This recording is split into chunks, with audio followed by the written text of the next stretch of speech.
It is a rather watershed day for the great state of Mississippi. But first and foremost, we got to just let you know, folks, we need you to come down to Mississippi Blood Services. Just takes 30 minutes or so. It's painless. They take care of you. The staff is fantastic. Donate blood. Do it. Do it in the name of and the memory of the great J.T. Williamson himself, who said, you don't understand how critical is the need for blood and how valuable it is to life until you're on the other side of the bag. I'll never forget that. But joining us now down here at Mississippi Blood Services is our good friend Aaron Rice with the Mississippi Justice Institute. Good to see you, Aaron. Always a pleasure having you on middays. What a day it is. It is a day. Thanks for having me, Gerard. You bet. So I see you got the entire opinion, right? This is double-sided printed, and yeah, I couldn't even read the whole thing before coming on here today. It's got to be at least 140, 150 pages or so. But yeah. Jeez. Yeah. And folks, if that are listening and not watching, it's double-sided, but I'd say that's 3/4 of an inch thick or so? Yeah, something like that. Yeah. It's a thick opinion. Now, of course, that includes the dissents and the concurring opinions and all that. So I did. Thankfully, and I'd already read the draft opinion, of course, like everybody had, so that helped. I was able to speed through the main opinion, noted a little bit of a few differences there, but nothing big, and then kind of took a look, sped read through the rest of it, too. Yeah. Come on here today. You lawyers are kind of wordy. And you're word people, aren't you? That's right. I don't know if I ever shared this with you, but I was involved I'm very fortunate, knock on a whole bunch of wood. In my 33-year business career, I only was a party in 3 lawsuits. That's really pretty incredible. That's pretty good. If you think about it. Yeah. An ex-employee. Yeah. A competitor. Yeah. And a customer. Yeah. And all settled out of court, honestly. That's well, the ex-employee, we got dropped from the suit, and it became a matter between the employee and the other employer. But nonetheless, what I remember about one of those cases real quick is that we ended up having to depose a psychiatrist, okay? And not a psychologist, an MD psychiatrist. And the psychiatrist was talking about obsessive-compulsive disorder, which was at the heart, by the way, of this suit, with one of the parties. And he said that lawyers were the most obsessive-compulsive people. He said, here's what he said. Anybody that brings a foot of paper in here and calls it a brief, they're I agree with that. I can't really argue. We are pretty obsessive. Oh, gosh. But here's what's been fascinating to me, Aaron, besides the opinion, which I don't know, is that, I'm a simple person. It just seems pretty simple to me that this is not a matter for federal law, and that Roe, which was federal law, of course, is really inconsistent with the concept of federalism in the Constitution, but the dissenters didn't seem to care about that. Yeah, they didn't. And like I said, I only was able to kind of speed through their dissent. But, yes, it is interesting. It's striking to see the difference between the majority opinion is kind of what we haven't seen in a long time that I'm glad to see in a majority Supreme Court opinion, which is it's looking at the text and the history and really analyzing the Constitution. And the dissent just starts right off on the policy implications of today's opinion and how, kind of the just how terrible they view that. And, they later, try to slide into some new kind of approaches to argue that this right to abortion has some kind of long history in the U.S. that should be, recognized under the Constitution. But again, it's more of a policy argument than anything. And so it is interesting to see that contrast. Yeah, and that's what, honestly, I've tried to focus on, even when I've interviewed Lynn Fitch, our Attorney General, that this really isn't so much about what's at the core of Roe, which is abortion itself. Exactly. We got to separate that from the Constitution and the original vision of our founders, which was people need to govern themselves at state level, essentially. Absolutely. And I would add to that, I would put a caveat on that. So first of all, the Constitution itself is neutral on the question of abortion. This is a case about who decides. It's not a question about whether abortion is good or bad or any of that. So the Constitution itself is neutral. I would say the majority opinion is neutral on the question of abortion. It's just, again, answering the question of who decides. Okay. I actually think the dissent is not neutral. The dissent is trying to impose its view of its philosophy of life and when it begins and all of that on the nation through a judicial opinion. So, but yes, the Constitution itself is neutral on the question. And back to the dissent, I think that's what disturbs Americans about how our courts have become activists, because that really is more of an activist position as opposed to a legal position. Yeah. It's really, you're basically trying to say, Justice dissenters here, that no, this really isn't a good thing for certain people in the country, therefore we got to uphold it. Well, that's not your job. No, it's absolutely not the job of the judiciary to be making law. And again, when you read through, as I've quickly, been able to kind of speed read through some of it, but you see in the dissent that that's what they're primarily motivated by and concerned about is policy implications, which again, just for the listeners, this doesn't settle anything about abortion. This just means that now states are going to decide this question. We are all still going to have the ability to participate in the political process. Anybody who has a strong view of abortion is going to be able to participate in that process, run for office if you want to, or vote for somebody that shares your view. But this doesn't mean one way or the other what's going to happen. It just means where is it going to be decided and by who. And it feels like that's been misrepresented, that the message has been, oh my gosh, women won't be able to get abortions anywhere in this country anymore. That's kind of been the talking point. It's not true. That's not true. That's exactly. And there's been some other scaremongering tactics that even made their way into the dissent in this opinion, acting as if other rights are now going to be in jeopardy, which is not the case. But yeah, I do agree with you that that message seems to have been intentionally misinterpreted. The Wall Street Journal this morning published an excellent map that basically depicts the status by state now that the Supreme Court has ended the so-called constitutional right to an abortion. And a constitutional right obviously means that it's protected in all states, and that states can't conflict with it in their statute, right? And some constitutional rights are protected in all states through the 14th Amendment. I won't get into the details, but that was the argument here, was that there was a right to an abortion, to have an abortion, and that it did apply in all 50 states. And today's opinion, says that's not the case. Okay. So when you look on the map here, just in Mississippi, for example, and they kind of categorize it across 5 categories: near total abortion, could soon ban nearly all, could revive unenforced ban, neither ban nor protected, and right to abortion protected. And Mississippi falls into the category of could soon ban nearly all. And there's a footnote on that, meaning we don't really know what we're going to do here in Mississippi, do we? Yeah. Well, we may have a trigger law. I think we do have a trigger law. And I have not had a chance to look at it and see what exactly it's going to take us to. But that will obviously the 15-week abortion ban has now been upheld. Okay. And then which is present law in Mississippi. Yeah. Right? That was present law. And now it doesn't have the cloud of a judicial opinion over it that is enjoining its enforcement. Gotcha. And then from here, I believe that what will likely happen is the Attorney General will need to certify that this today's opinion has indeed overruled Roe and Casey, which will then probably trigger other laws we have on the books in Mississippi. Okay. Well, it will be very interesting to see exactly what the reaction is across the 50 states. Exactly. I mean, we're obviously talking about Mississippi and what may happen here. We got the speaker coming on in a couple of segments to talk about some initiatives he and his team have related to that.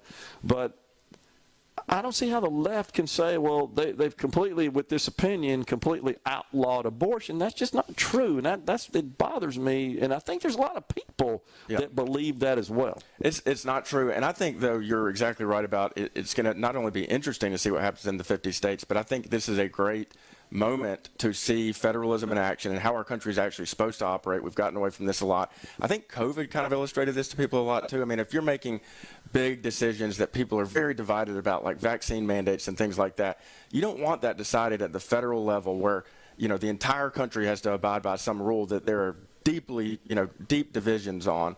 And that's what happened with abortion. I think back in the 70s and earlier, we had gotten away from federalism, and I think we're getting back to it.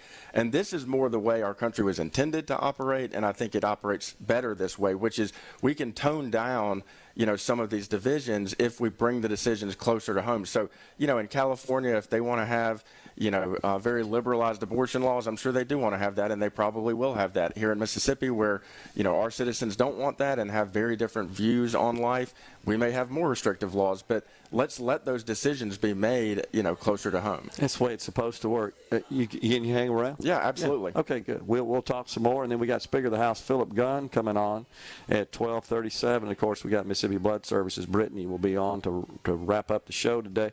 But right now it's Aaron Rice with the Mississippi Justice Institute. He's going to stay through the break. Stay with us. We are at Mississippi Blood Services today because we need you to come out and give blood. But right now we're talking to Aaron Rice with the Mississippi Justice Institute. We've been talking about this watershed day, really transformational day. The Attorney General Lynn Fitch described it as a new era in America. I'd like to say, too, I mean, congrats to her and to everyone in the Attorney General's office. Great job. Particularly, I'd like to give a shout-out to Scott Stewart, the Solicitor General, and his team. I mean, they put a great legal brief together here. Scott did a great oral argument. So, I mean, it's a neat thing to see Mississippians making history. And to your point, not just a watershed day. I was talking with somebody on my way in here, and I told him it just felt like it was weird. You can feel the history being made today. You know, usually you feel like you kind of look back and realize the historical moments, but you can feel the history today as it happened. Well, as it was when it was upheld. Yeah, exactly. In 73. Right? Yeah. But, you know that America is going to look different going forward, and that's not necessarily a bad thing. I mean, one of the things that gets tied into this conversation is the dissenters and their supporters, the Roe supporters and Casey supporters, act like constitutional decisions should never be overruled under any circumstances. And of course, which stare decisis is important. You do give a lot of weight to these decisions. Now, first of all, when the court is interpreting the Constitution, they're supposed to give the least amount of weight to prior decisions because they're supposed to get the Constitution right, But regardless, even important constitutional decisions do get overruled. And you can't envision the way America would look today if we had not done that. Overruled Plessy v. Ferguson and a lot of other decisions like that. So, but today is one of those days that a longstanding constitutional case from the Supreme Court has been overruled, and America is going to look different going forward. No doubt about it. And we should, I think, take some comfort, Aaron, in the fact that our system worked. Yeah. Our system is working. It took some time, no doubt, and that's disappointing that it took time. And really, while obviously at the heart of this is abortion, which those of us who are pro-life oppose and believe is a heinous act, those who are pro-choice don't see it that way. That's fine. They have the right to that opinion.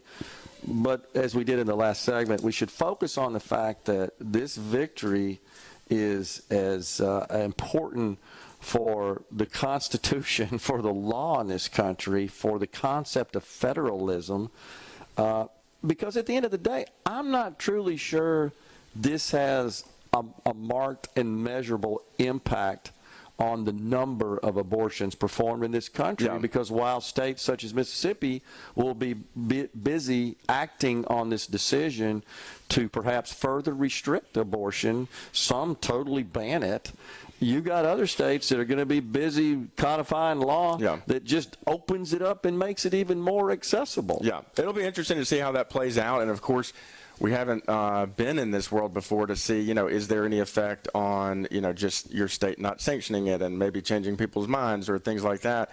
It will be interesting to see what the effect is. But I agree with you that the primary, again, I said at the top of this interview, this is really an opinion about who decides. That's it. It's not about abortion. It's about who decides abortion.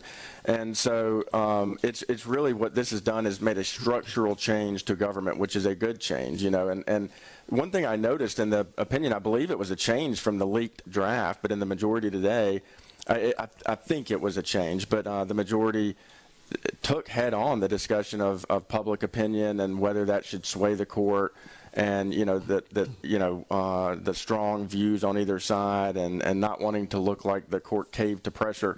And the court just said, look, our job is to interpret the Constitution. We can't let external factors affect that, which is really a little bit of a change. I mean, from especially, we all know that Roberts is kind of very concerned about the integrity of the court, and the views of the court, and will try not to make any wild swings one way or the other because he's worried about that. And so I thought it was interesting to see the majority addressing that head on and saying, we interpret the Constitution, period. That's what we're here to do. All right, from a legal perspective, is there a way that this opinion could make its way back to the Supreme Court and the overturning could be sustained or what do you call it, stayed? Yeah, absolutely. I mean, it could certainly happen. So what you would see there is down the road somebody in a state with a restriction on abortion that they don't agree with, and they file a suit and they work it all the way back up to the U.S. Supreme Court and they address the question again. Now, the chances of that, as you saw here,